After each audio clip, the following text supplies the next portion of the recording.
Hi friends, இந்த வீடியோவில் ஒரு அன்பாக்சிங் வீடியோ தான். அதாவது நான் புதுசாக கிரைண்டர் வாங்கியிருக்கேன். அதோட ரிவ்யூ இந்த வீடியோவில் போடலாம் அப்படின்னு சொல்லிட்டு நான் போட்டிருக்கேன். பிடிச்சிருந்தா கண்டிப்பாக சப்ஸ்கிரைப் பண்ணி சப்போர்ட் பண்ணுங்கள்.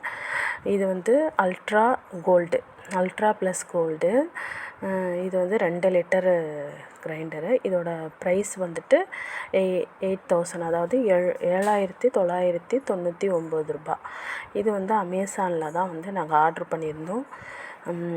நல்லா இருந்துச்சு. ஆனால் இது கூட வந்து இந்த கிரைண்டரு மட்டும்தான் இருந்துச்சு. சிலதில் வந்துட்டு அந்த மாவு அள்ளுற ஸ்பூனு, அப்புறம் தேங்காய் துருவுறது எல்லாமே இருக்கும். ஆனால் இதில் இந்த கிரைண்டர் செட்டு மட்டும்தான் இருந்தது.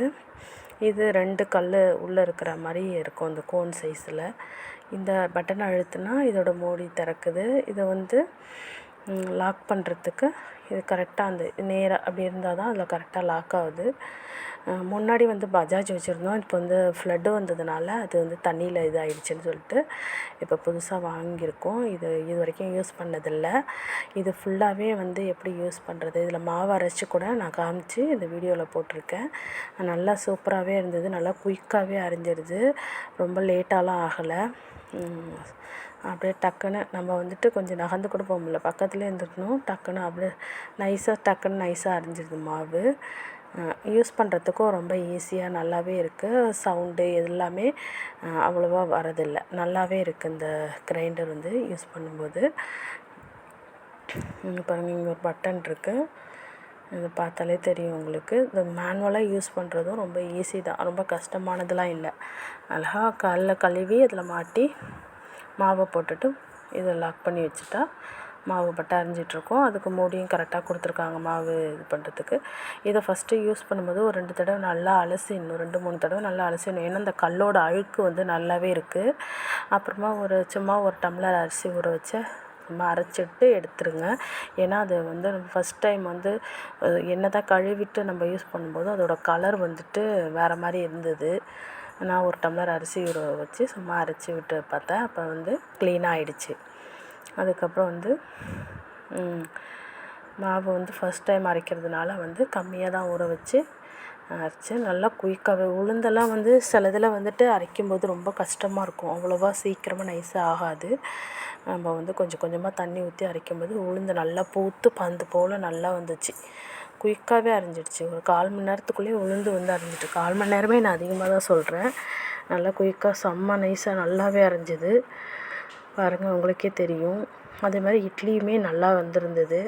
நான் ஃபஸ்ட் ட்ரை பண்ணி அதை நான் வந்து வீடியோவும் ஷேர் பண்ணியிருக்கேன். ஃபஸ்ட் டைம் அரைச்ச மாவில் இட்லி ஊற்றி அந்த வீடியோவும் நான் போட்டிருக்கேன். நீங்கள் பார்த்தீங்கன்னா தெரியும்.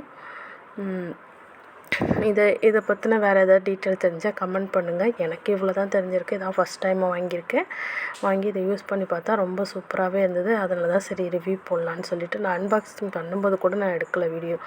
அதுக்கப்புறம் நான் யூஸ் பண்ணும்போது நான் அதை எடுத்தேன்.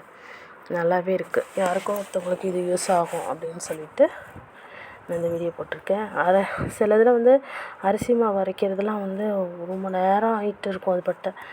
ஆனால் இது வந்து குயிக்காகவே அரைஞ்சிடுச்சு. நானே ஃபஸ்ட் டைம் அரைக்கும்போது கொஞ்சம் இட்லி பதத்துக்கு அள்ள முடியல. டக்குன்னு நைஸ் ஆகிடுச்சு. நான் அவ்வளோ சீக்கிரம் அரையாது அப்படின்னு நினச்சிட்டு இது பண்ணேன். மாவு அரைச்சி நல்லா இது பண்ணிவிட்டேன். இட்லி உண்மையாகவே நல்லா வந்துச்சுங்க. இது வந்து ரேஷன் அரிசியில் தான் இந்த மாவை நான் அரைச்சிருக்கேன். செம்மையாக வந்திருந்தது. அந்த ரேஷன் அரிசியில் செஞ்ச மாதிரியே தெரில. நல்லா பஞ்சு போல் இருந்தது இட்லி. வீடியோக்காக சொல்ல, உண்மையாகவே சொன்னேன். மாவெல்லாம் அரைச்சிட்டு சுத்தமாக கழுவிட்டு இந்த மேலெல்லாம் கொஞ்சம் மேலெல்லாம் மாவு இருந்தது. அதெல்லாம் நம்ம டெய்லி அரைச்சிட்டு உடனே அதை துடைச்சிட்டோம்னா அந்த காயறதுக்கு மட்டும் துடைச்சிட்டா கொஞ்சம் ஈஸி. அப்புறம் கல்லையும் கழுவி வச்சுட்டு பாருங்கள், கல் பார்த்தா தெரியும் உங்களுக்கு. சில கிரைண்டர் கல் வைக்கும்போது உருண்டு போயிட்டுருக்கும். ஆனால் இதில் வந்துட்டு நம்ம எந்த இடத்துல வச்சாலும் அப்படியே இருக்கும். ஏன்னா கீழே வந்து இந்த ஃப்ளாட்டாக அந்த இது மாதிரி இருக்கிறதுனால அந்த கல் நகரதில்லை. பாருங்கள், இட்லி உங்களுக்கு பார்த்தாலே தெரியும். நல்லா வந்துட்டு செம்மையாக பஞ்சு போல் வந்திருந்தது. இட்லி வெந்துதான்னு பார்க்குறதுக்காக அந்த ஸ்பூனை வச்சு பார்க்குறேன். ஒட்டவே இல்லை, நல்லாவே வந்தது. குயிக்காக வந்துட்டு. வீடியோ பிடிச்சிருந்தா லைக் பண்ணுங்கள், ஷேர் பண்ணுங்கள், கமெண்ட் பண்ணுங்கள். தேங்க்யூ.